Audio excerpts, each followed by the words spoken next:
Alex Pereira has responded to Magomed ANKALAEV'S coach, accusing him of greasing. Appearing on the Ariel Helwani show on Wednesday, Pereira slammed ANKALAEV'S coach for assertions that he used a body ointment to make grappling difficult at UFC 313. Absolutely not put nothing in my body. The way that his coach is putting on this sounds for me that he's trying to make an excuse, looking for an excuse to justify the fact that he trained a guy to take me down, but the guy got stuffed 12 of his takedown attempts. It's almost like you're in a company, you mess up, you don't do what you're supposed to do, and then you're trying to make excuses to justify that. Absolutely not put nothing in my body. Does that piss you off? Vou perguntar para ele, pro treinador dele, se eu passei vaselina na lona do octógono, que a queda que ele levou ali, acho que foi isso, né? You also gotta ask his coach if we put oil, put Vaseline on the mats too, because that's why ANKALAEV fell on his back. He got taken down like that. ANKALAEV fired back, tweeting, "Honestly, I really like this coach, but I don't like Alex's face." Followed up with, "He's upset I hold him against the cage, but he's not upset when I almost knock him out. Nobody in the world thinks you won. Next fight will be KO under 3 rounds. I only trained 4 weeks for my last fight. The UFC knows this was his best chance." Nick Diaz is healthy and doing good, according to his longtime coach, Cesar Gracie.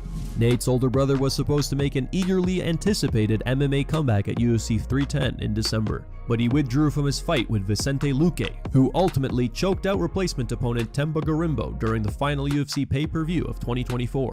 Just days after his fight with Luque was scrapped, worrying footage went viral showing Nick attempting to light a piece of grass on fire. It led to widespread concern about the iconic fighter's mental and physical well-being.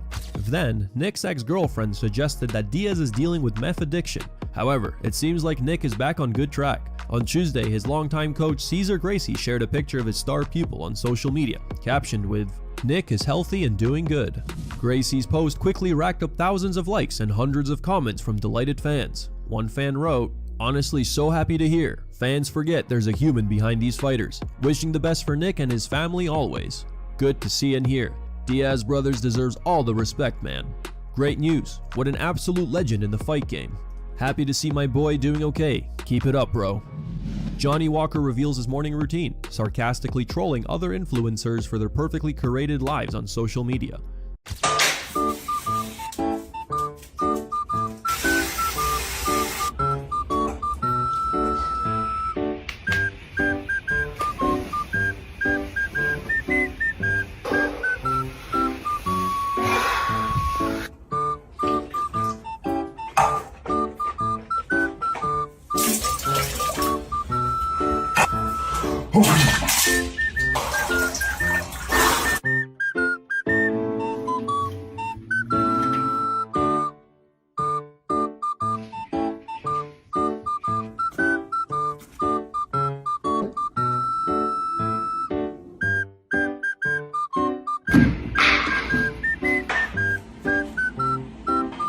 Thank you.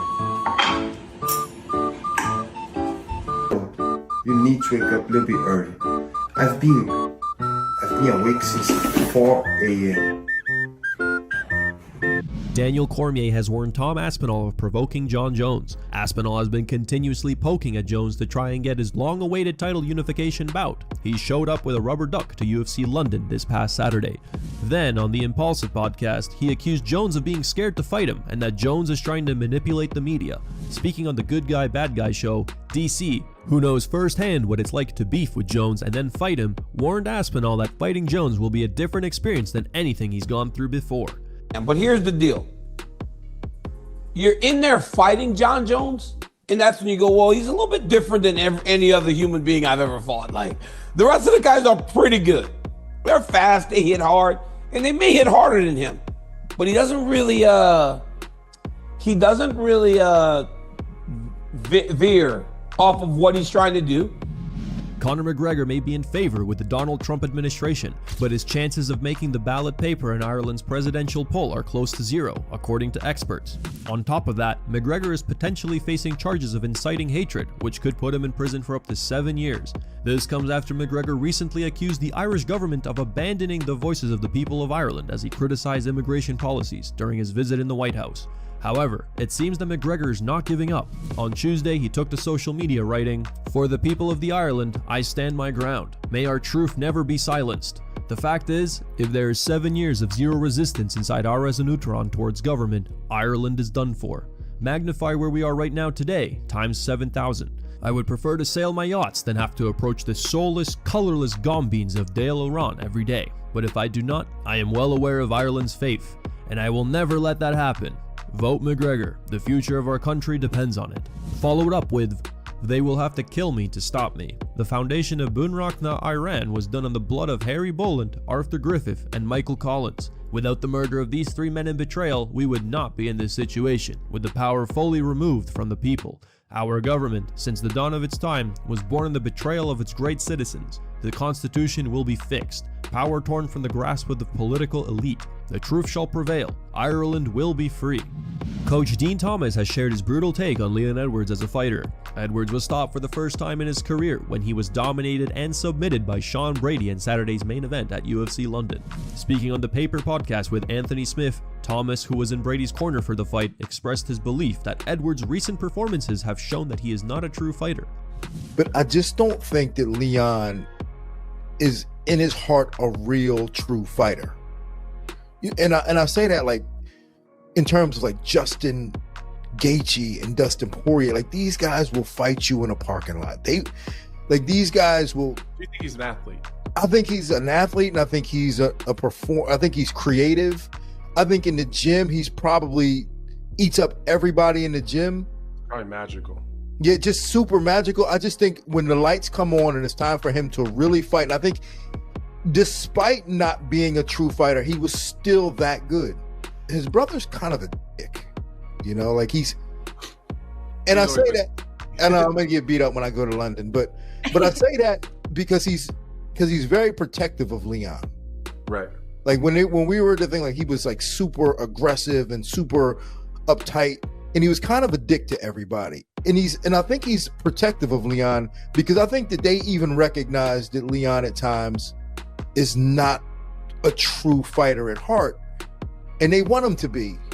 So they're protective of him. And that's why the coach is like, "Come on, son, don't let him," because they know if he had a little bit more grit in him and had the ability to chew iron, that he would probably still be world champ.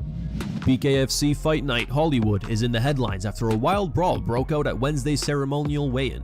During the face-off, Luis Palomino and Howard Davis had to be pulled apart after a scuffle that saw the scale nearly turned into a weapon. Good luck, guys. I'm just tired. I know too. I know play. I know you're my time there. Hey, I know. Hey, don't touch me.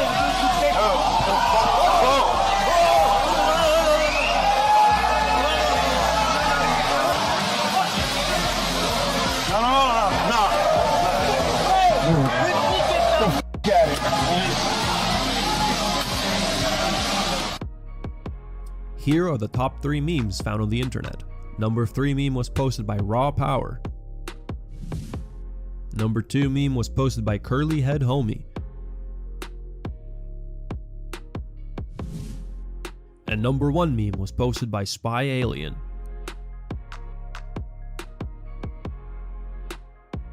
Thank you guys for watching. If you enjoyed the content, please give it a like and subscribe to the channel to stay updated with the latest MMA news.